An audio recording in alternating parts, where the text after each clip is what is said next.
আমাদের তো আসলে প্রকৃতপক্ষে যদি ঈমান থাকতো তাহলে ঈমানদারের সমাজ তো এরকম হয় না। বাজারে হামলা, লুটপাট, দোকান লুটপাট, মানুষ কিন্তু আতঙ্কিত, ভীত সন্ত্রস্ত। চাঁদাবাজের অত্যাচারে বিভিন্ন জায়গায় চাঁদা হচ্ছে, বিভিন্ন ব্যবসা বাণিজ্যের কারণে সিন্ডিকেট কায়েম হয়েছে। দলের প্রভাবে মানুষ আজকে জিম্মি, কথা বলতে চায় না, কথা বলতে পারে না।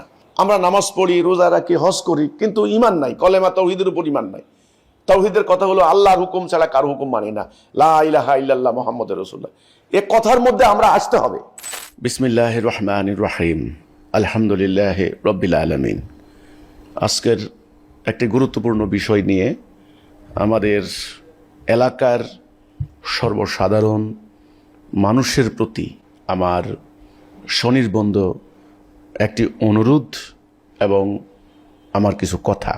সম্মানিত এলাকাবাসী, নানান কারণে আমি আপনাদের সামনে সরাসরি আমার যাওয়ার সুযোগ হচ্ছে না, নানান কারণে। যেহেতু এখন সোশ্যাল মিডিয়ার এই যুগে প্রায় প্রত্যেকের হাতেই কোনো না কোনো মোবাইল সেট আছে, মোবাইল ফোন আছে। সেই মোবাইল ফোনের মাধ্যমে মানুষ নানান ধরনের তথ্য পাচ্ছেন। আমি আশা করব আমার এই কথাগুলি আমাদের এলাকার সাধারণ মানুষজন যারা আছেন তারা শোনার চেষ্টা করবেন। আমি জানি না কয়জন মনোযোগ দিয়ে আমার কথাগুলি শুনবেন, তো আমি অল্প কিছু কথা বলার চেষ্টা করছি। সম্মানিত এলাকাবাসী, আপনারা জানেন যে বাংলাদেশ একটি স্বাধীন সার্বভৌম শাসনতান্ত্রিক রাষ্ট্র। এই রাষ্ট্রে আইনসম্মত উপায়ে প্রত্যেকটা নাগরিক তাদের কথা বলতে পারে, সংগঠন করতে পারে, বক্তব্য দিতে পারে, মতামত প্রকাশ করতে পারে। এটা হলো একজন নাগরিকের মানবাধিকার, বাক স্বাধীনতার অধিকার, আইনের শাসনের যে অধিকার, সেই অধিকার, এক কথা তার মানবাধিকার, এটা সে দিতে পারে। আপনারা জানেন যে আমরা অরাজনৈতিক আন্দোলন হিজবুত তাওহীদ, এই আন্দোলনটি আজকে 30 বছরের উপরে বাংলাদেশে সাধারণ মানুষের কাছে ইসলামের প্রকৃত আদর্শ তুলে ধরার জন্য কাজ করে যাচ্ছে। আপনারা জানেন যে আমরা কোনো রাজনৈতিক কর্মকাণ্ডের সঙ্গে সম্পৃক্ত নই। কত নির্বাচন গেল এ পর্যন্ত, কেউ বলতে পারবে না আমরা কোনো নির্বাচনে অংশগ্রহণ করেছি। মানে আসলে আমরা রাজনৈতিক কর্মকাণ্ডের মধ্যে নাই। এক, দুই, আমরা এই আন্দোলনের কাজ করতে গিয়ে কারো কাছ থেকে টাকা নিয়েছি এমন ধরনের কোনো নজির, কোনো রেকর্ড নাই। আমরা নিঃস্বার্থভাবে নিজেদের পকেটের টাকা খরচ করে, হালাল উপায়ে উপার্জন করে আমরা এই আন্দোলনের কাজ করি। আমাদের বক্তব্য খুবই সরল, সিম্পল এবং বুঝার মতো। আমরা বলেছি যে আমরা মুসলিম, আমাদের জীবন বিধান হচ্ছে কোরআন, আমাদের কলেমা হচ্ছে লা ইলাহা ইল্লাল্লাহ মুহাম্মাদুর রাসূলুল্লাহ সাল্লাল্লাহু আলাইহি ওয়াসাল্লাম। এই কথার অর্থ হচ্ছে আমরা আল্লাহর বিধান ছাড়া কারো বিধান মানব না, আল্লাহর হুকুম ছাড়া কারো হুকুম মানব না। আমার জন্য নামাজ যেমন ফরজ, আল্লাহর আইনে আদালতে বিচার করাও ফরজ। আমার জন্য রোজা রাখা যেমন ফরজ, আল্লাহর দিন কায়েম করা, আকিমুদ্দিন রাষ্ট্রীয় জীবনে, এটাও ফরজ। আমার জন্য সুদ যেমন হারাম, সুদও হারাম। আমরা বলেছি দুর্ভাগ্যজনকভাবে দীর্ঘ কয়েক শতাব্দী ধরে আমাদের রাষ্ট্রে আল্লাহর আইন পরিচালিত হচ্ছে না, আল্লাহর আইন মোতাবেক রাষ্ট্র চলে না। এটা চলে এখন ব্রিটিশদের তৈরি করা বিধানে, মানুষের তৈরি বিধানে। এতে করে আমাদের ঈমান থাকে না। আমাদের সমাজে এই যে অশান্তি, এই যে অরাজকতা, এই যে হানাহানি, মারামারি, সুদ, ঘুষ, রাহাজানি, আন্দোলন, সংগ্রাম, এই যে এত কিছু হচ্ছে, চাঁদাবাজি, লুটতরাজ, হত্যা, বলৎকার, ধর্ষণ, এটার কারণটা কি? মুসলমান সমাজে তো এরকম হওয়ার কথা না। ইসলাম মানে শান্তি। এই শান্তিটা নেই কেন? আমরা বলেছি এই শান্তি না থাকার মেইন কারণ হচ্ছে আমরা আমাদের রাষ্ট্রকে আল্লাহর কোরআনের হুকুম দ্বারা পরিচালিত করি না। এই জন্য আমাদের আন্দোলনের মূল লক্ষ্য হচ্ছে আল্লাহর এই কোরআনের বিধানটাকে রাষ্ট্রীয় জীবনে কায়েম করা। এটা হলো আমাদের মূল উদ্দেশ্য। একেবারে সংক্ষেপে আমি এ কথাটাই বলছি। এখন আপনারা দেখবেন যে আমাদের সমাজের কিছু মোল্লা মুন্সি, বিশেষ করে কওমি মাদ্রাসার কিছু মোল্লা মুন্সি, ইনারা আমাদের বিরুদ্ধে আদা জল খেয়ে নেমেছে, আমাদের সমালোচনা করছে, আমাদের বিরোধিতা করছে। কেন বিরোধিতা করছে? আমরা একটা কথা বলেছি যে আল্লাহ তাআলা সুদ হারাম করেছেন, চুরি করা হারাম করেছেন, ডাকাতি হারাম, দিনের বিনিময় নেওয়াও হারাম, ধর্ম ব্যবসাও হারাম। ধর্মের নামে যদি বিনিময় নেওয়া হয় এটা কিন্তু হারাম হবে, কোরআন থেকে আমরা বলছি। তারা দেখলো যে এই কথাটা যদি মানুষ জানে তাহলে ধর্মের নামে ব্যবসা বন্ধ হয়ে যাবে। এই জন্য তারা আমাদের বিরুদ্ধে আজকে মিথ্যাচারে লিপ্ত রয়েছে। যাই হোক, আপনারা জানেন যে তারা বিভিন্ন জায়গায়, বিশেষ করে লক্ষ্মীপুর, চাঁদপুর, ফেনী, নোয়াখালী, কুমিল্লা, এই আশেপাশের জায়গাগুলিতে আমাদের বিরুদ্ধে তারা মিটিং করছে, স্লোগান দিচ্ছে, সমাবেশ করছে। আচ্ছা, তারা করুক, আমাদের কোনো আপত্তি নেই, তারা করুক। কিন্তু তারা মিটিংয়ের নামে, মাহফিলের নামে প্রচণ্ড উগ্রবাদী বক্তব্য দিচ্ছে। হিজবুত তৌহিদকে যেখানে পাবে সেখানে হত্যা করা হবে। আজকে ঢাকায় একটা জায়গায় তারা কওমি মাদ্রাসার একটা মৌলবী ফতোয়া দিয়েছে, হিজবুত তৌহিদকে 2 জনকে জবাই করে দিলেই সব ঠিক হয়ে যাবে। দেখেন, হত্যা করার হুমকি, জবাই করার হুমকি, এটা তো কোনো ইসলামের কথা হতে পারে না, এটা উগ্রবাদী বক্তব্য। দেখেন, আপনারা জানেন, আমার এলাকার যারা আছেন, আপনারা আমাদের এলাকায় যান, দেখেন, আপনারা তো নিজে কানে শুনবেন, নিজে চোখে দেখবেন। এই যে তারা এখন যে কথাগুলি বলে যে হিজবুত তৌহিদ মানুষের ঈমান নষ্ট করতে দাঁড়াইছে, আগে বলতো কি হিজবুত তৌহিদ খ্রিস্টান, দেখেন এদের বাড়িতে গির্জা বানাচ্ছে। এই যে মিথ্যা কথাটা বলে তারা 2016 সালে ব্যাপক গুজব রটনা করে দিয়ে সাধারণ ধর্মপ্রাণ মুসল্লিদেরকে খেপিয়ে দিয়ে তারা আমাদের বাড়ি হামলা করেছে, লুটপাট করেছে, 2 জন সদস্যকে প্রকাশ্য জবাই করে হত্যা করেছে, সমগ্র বাড়িঘর আগুন দিয়ে জ্বালিয়ে দিয়েছে, লুটপাট করেছে, বাড়িতে থাকা নারী শিশুদেরকে আহত, কুপিয়ে রক্তাক্ত বিকলাঙ্গ করেছে। সেই ঘটনায় মামলা হয়েছে। দেখেন, মামলাটারে কি করলো, রাজনৈতিকভাবে ব্যবহার করেছে গত আওয়ামী লীগ সরকার। আমরা কিন্তু বিচার পাইনি। অনেক নিরপরাধ মানুষ এই মামলায় কষ্ট পেয়েছেন। মাঝখান দিয়ে আমাদেরকে বদনাম করেছেন যে হিজবুত তৌহিদ আমাদেরকে মামলা দিয়েছে, আমাদেরকে কষ্ট দিচ্ছে, কিন্তু আসলে আমরা তাদের নামও চিনি না, জানিও না। এই যে একটা ঘটনা ঘটাইয়া এই মোল্লা মুন্সি, কিছু হুজুর মোল্লা মুন্সি, তাদেরকে কিন্তু আর খুঁজে কিন্তু পাওয়া যায় না।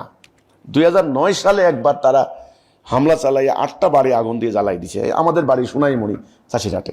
আচ্ছা, 2003 সালেও কিন্তু হামলা করছে।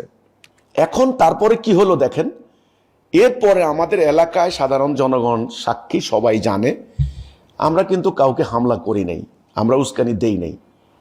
আমরা এলাকার উন্নয়ন কর্মকাণ্ডে হাত দিয়েছি। আমাদের এখানে যোগাযোগ ব্যবস্থা ছিল না, ভালো বিদ্যুতের লাইন ছিল না, শিক্ষা ব্যবস্থা ছিল না, আপনার হলো হাসপাতাল ছিল না, কোনো ধরনের ফ্যাক্টরি ইন্ডাস্ট্রি বলতে যা বোঝায় গ্রামীণ অর্থনীতি, ভিলেজ ইকোনমি বলতে যেটা বোঝায় সেটা কিন্তু ছিল না। আমরা কষ্ট করে, পরিশ্রম করে, আমাদের সদস্যরা দিন রাত খেটে আমরা আমাদের এলাকায় মোটামুটি একটা উন্নয়নশীল একটা এলাকা তৈরি করেছি। এখানে এখন হাজার হাজার লোকের কর্মসংস্থান।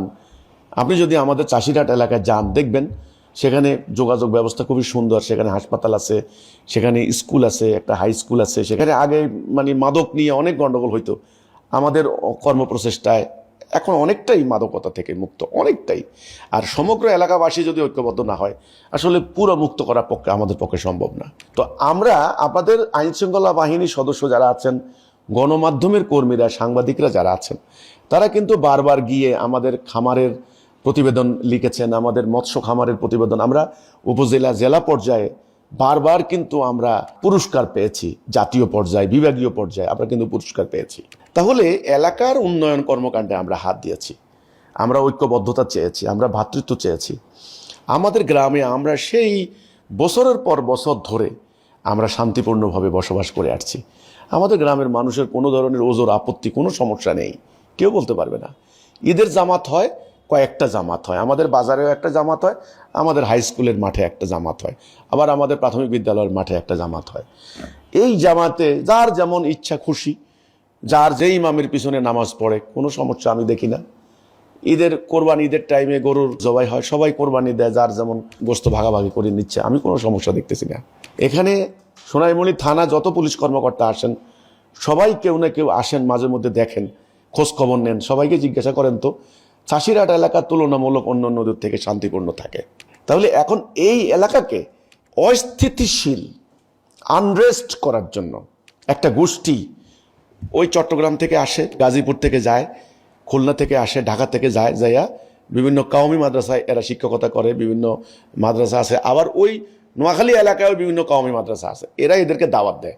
তো এরা যায় মাহফিলের নামে এইবার আমাদের বিরুদ্ধে উস্কানি শুরু করে দেয়, যেটা আমরা বলি নাই, কোনোদিন বলি নাই। দেখেন ওরা বলে কি হিজবুত তৌহিদ আগে নামাজ পড়ে না, এই কথা বলতে, অথচ আমাদের বাড়িতে 5 তলা মসজিদ। এই গত জুমার নামাজে আমি প্রায় 2000 মুসল্লি উপস্থিত ছিলেন।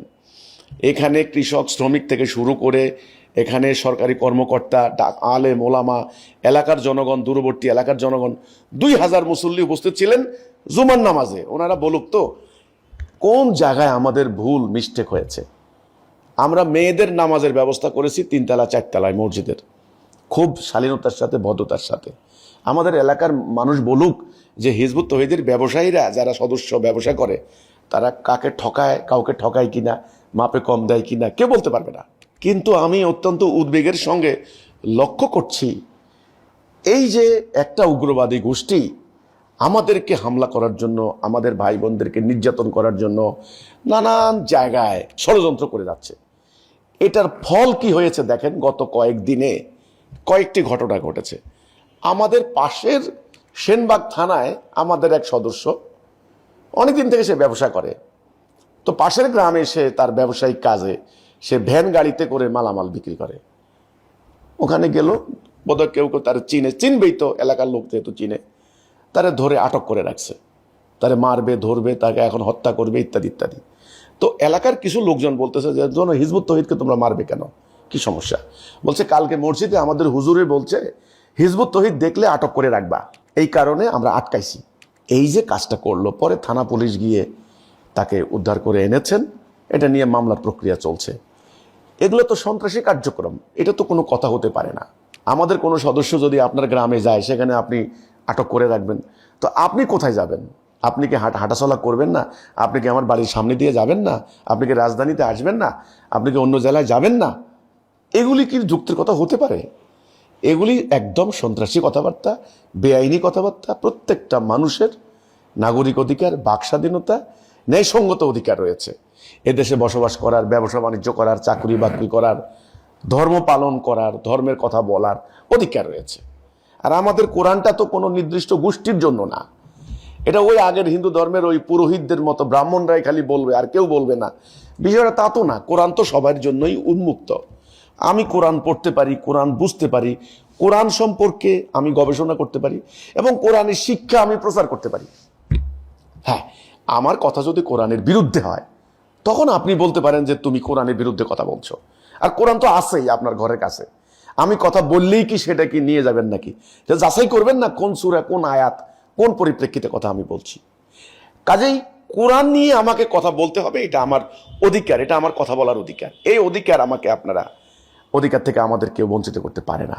তা আমি আমার এলাকার জনসাধারণকে বলতে চাই, আমার এলাকার মানুষ কোনোদিন কেউ বলতে পারবে না যে হিজবুত তৌহিদ কাউকে আক্রমণ করেছে, কারোর সাথে খারাপ ব্যবহার করেছে, কারোর সাথে দুর্ব্যবহার করেছে।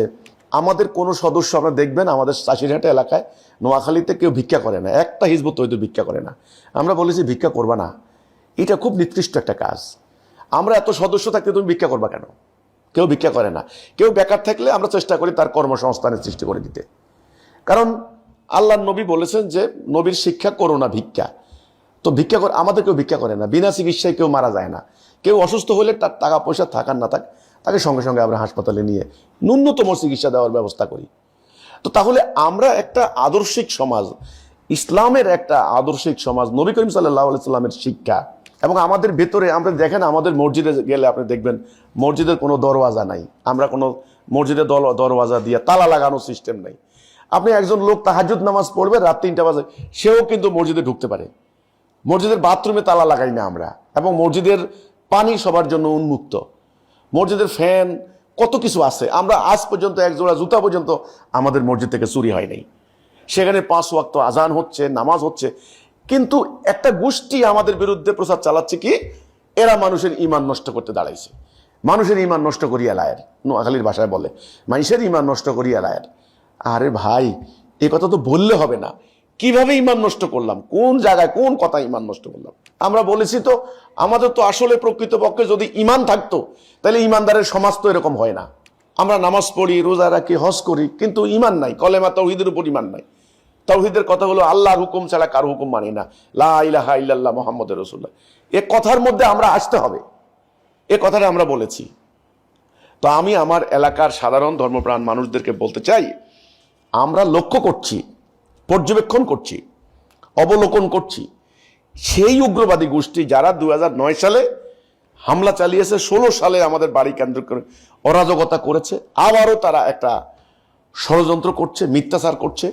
তাদের এই ষড়যন্ত্র, মিথ্যাচার, গুজব আর এই উস্কানিতে বিভিন্ন জায়গায় আমাদের সদস্যরা বিক্ষিপ্তভাবে, বিচ্ছিন্নভাবে জুলুমের শিকার হচ্ছেন, আক্রান্ত হচ্ছেন। এটা অন্যায় হচ্ছে, এটা মানবাধিকার লঙ্ঘন হচ্ছে। আমি সাধারণ ধর্মপ্রাণ মুসলমানদেরকে বলতে চাই, একটা সংগঠনের সদস্যদেরকে যদি এভাবে বছরকে বছর একটা শ্রেণী আর কি, এরা যদি মারে, নিপীড়ন করে, নির্যাতন করে, হ্যাঁ, তাদেরকে হত্যা করে, তাদেরকে আক্রমণ করে, অর্থাৎ নির্যাতন করতে করতে করতে করতে তখন নির্যাতিত জনগোষ্ঠী তখন প্রতিরোধ করতে দাঁড়ায়, ওইটা হয় ভয়ঙ্কর হয়, কিন্তু তখন তাদের দেওয়ালে কিন্তু পিঠ থেকে যায়। এটা তাদেরও একটা মানবাধিকার। তো নির্যাতন নিপীড়নের একটা শেষ আছে, একটা সীমা আছে, একটা জায়গা আছে, ওই পর্যন্ত ধৈর্য ধরার কথা আল্লাহ কোরআনে বলেছেন। আমরা আল্লাহর আদেশ মান্য করে আমরা ধৈর্য ধরছি।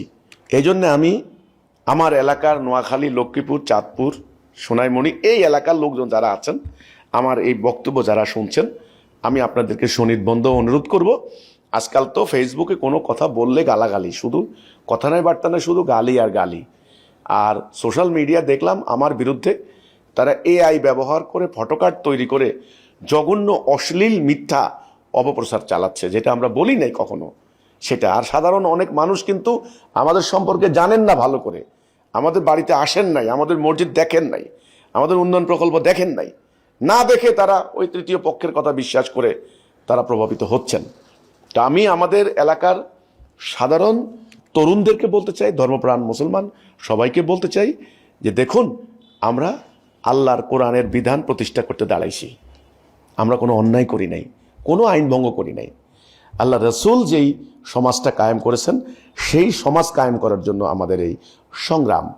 আমাদের হিজবুত তওহীদ আন্দোলনে যারা আসে, সাইন করে, ঐক্যবদ্ধ হয়, তারা কতগুলি শপথ করতে হয়, যেন কোনো রাজনীতি করতে পারবে না, কোনো অবৈধ অস্ত্রের সংস্পর্শে যাইতে পারবে না, তারপরে দিনে দাওয়াত দিয়ে কারো কাছ থেকে টাকা খাইতে পারবে না, এরপরে তুমি অবৈধ উপায়ে রুজি করতে পারবে না। এই নিয়মগুলি আমাদের এখানে মান্য করতে হয় আমাদের আন্দোলনে যোগ দিতে হইলে। তো কাজে আপনারা যারা এই যে মিথ্যা কথাগুলি বলে আমাদের আত্মীয় স্বজন যারা আছে তাদেরকেও পর্যন্ত হয়রানি করা হচ্ছে, এটা তো আমি মনে করি এটা আমাদেরকে আদর্শিকভাবে মোকাবেলা করতে ব্যর্থ হয়ে এই যে উগ্রবাদের পথ, সন্ত্রাসের পথ বেছে নেওয়া হচ্ছে, এটা আমাদের মানবাধিকার লঙ্ঘন হচ্ছে, এটা অন্যায় হচ্ছে।